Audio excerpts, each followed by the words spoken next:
Good morning, comrades.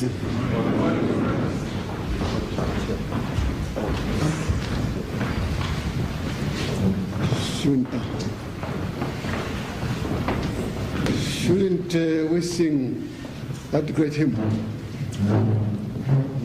That's right.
Be seated.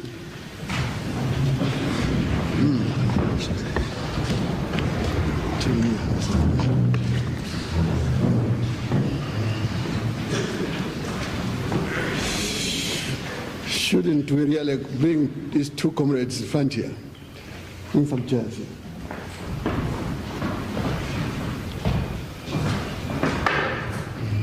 Come with this, come round here. Come with Treasurer General.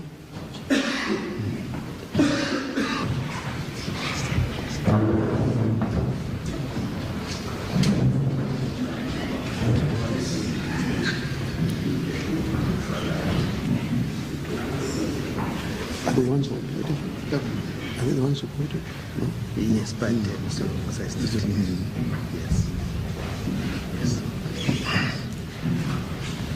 Well, Comrade Secretary General of the African National Congress, comrades of in the struggle from South Africa, my colleagues and I, in the leadership of the party's government in Zambia, take this opportunity to welcome you to Zambia. This is obviously an important get-together because as things stand now in South Africa, we in Zambia believe that these consultations between the African National Congress and various patriotic organizations within South Africa is of paramount importance. Any oppressor, any exploiter survives on divide and rule policy. If one who is arbitrarily in power can manage to divide the people he is exploiting, he certainly will not stop at anything to keep them divided. Your power, therefore, your strength, therefore, depends on this unity for which the African National Congress, we know, has always stood, for which your own organization, we know, has always stood. So you do us great honor by coming to Zambia to consult with the leadership of the African National Congress. Your country is going through a very, very difficult time. I said to Mr. de Klerk when I met him in Livingstone, one of our towns, that I believed he was a sincere man. I believed he was an honest man. But I did not know whether he was going to assess, analyze the problems of apartheid as the black man sees them and feels them. I did not know whether he was going to analyze the problems of apartheid as the colored man sees them. I did not know whether he was going to be able to analyze the problems of apartheid as this. Would he be able to prescribe the right prescription for medicine? That remains to be done. I did say also, so indeed he has allowed mass rallies. He has released some of our comrades from detention. He has said a number of institutions were now open to all races. A most welcome thing. But we know that doesn't solve the problem. Secretary General of the party, Prime Minister, Head of the Government Administration, Secretary of State for Defense and Security, and my name is Kenneth Kaunda, President of the party.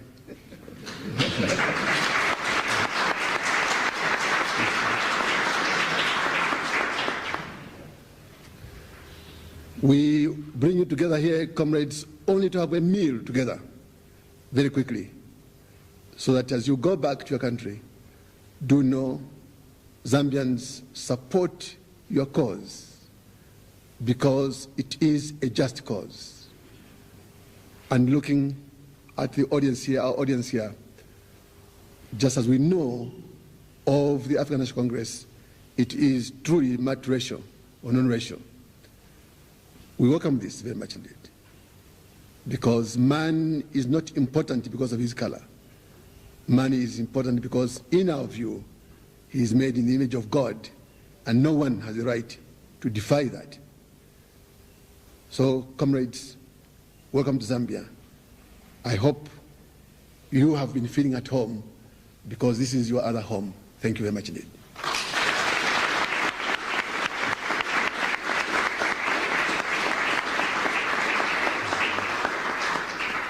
Comrade President, thank you very much for the kind words of welcome to our comrades and fellow countrymen who have been with us here for the past few hours, and many of which we spent trying to tackle the problems in our country. Now, we've started rather late, Comrade President, and we're not going to make a lengthy statement. But one of the comrades who's here with us here is Comrade Harry Gwala, a senior leader of our people. He was just been recently released from imprisonment. In fact, when they released him just now, he was already doing a second stint in prison. He had been there before, released, and of course, after release, he undertook his so-called terrorist activities again, and he went back. And when he got there this time, unfortunately, he was struck by some illness, which we've been trying to grapple with, which has affected the use of his arms. Mm-hmm. But it was felt that Comrade Harry Gwala should take the opportunity on behalf of our comrades from home, and of course all of us, to say a few words of appreciation for this opportunity to the President. The people that are here, Comrade President, are those who had received, our leaders who had recently released, who had organized that historic rally, and of course, in their own right, leaders of the various sectors of our democratic movement, Democratic Trade Union, United Democratic Front, the youth. I noticed that the youth leader has just come in. Maybe he overslept. And he must be criticized very badly for that. But we've got all these sectors that are here of our people who had come to share with us certain ideas. And of course, trying to find out how do we make our way through this maze as we move forward. If you, with your kind permission, Comrade President, we shall ask Comrade Harry Gwala to say a few words. Comrade President, members of the Central Committee, I feel very humbled to express our gratitude to you as President of Zambia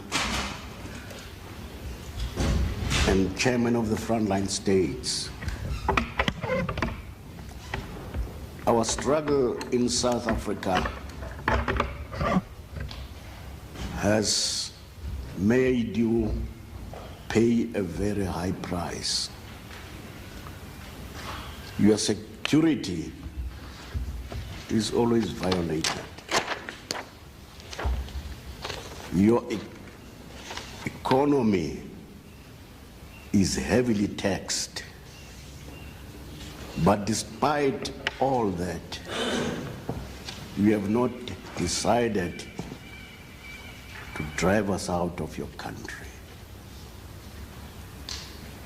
We do not consider you, Comrade President, and the Zambian people as our friends, but we take you as one of us in the struggle that continues in the continent of Africa, the struggle against colonialism and oppression. Despite these heavy odds against you, we have stood steadfastly on the side of the people of South Africa. As our acting president and general secretary has said, the people who have come over to your country represent the heart and the soul of the struggle back home. They are the pulse. They are the heartbeat of that struggle there. Many of our people have perished in the course of the struggle,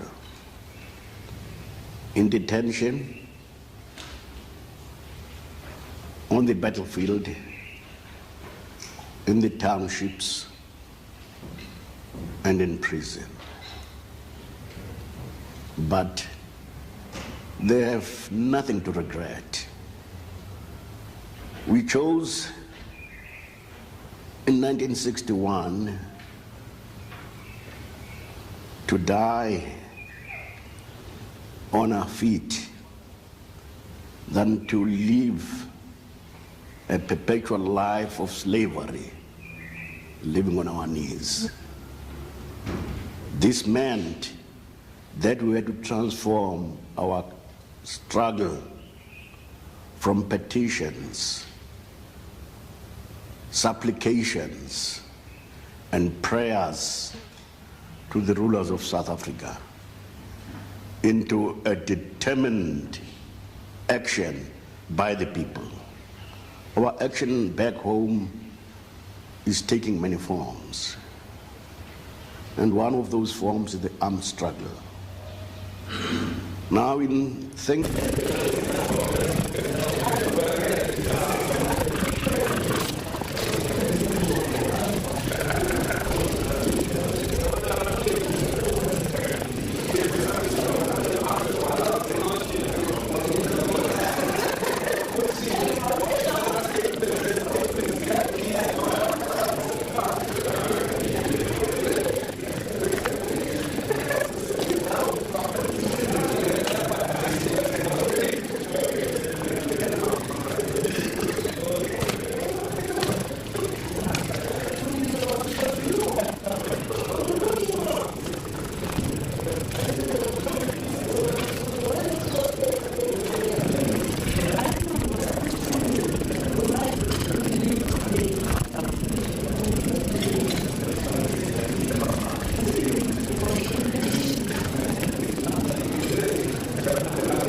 they are challenging the African National Congress. This morning, organizations like INCAD are claiming a right of parity with the African National Congress. Other organizations, we shot up the National Congress. But it is not the African National Congress that has got to decide that I'm the leader of the people of South Africa. It is the people of South Africa themselves who know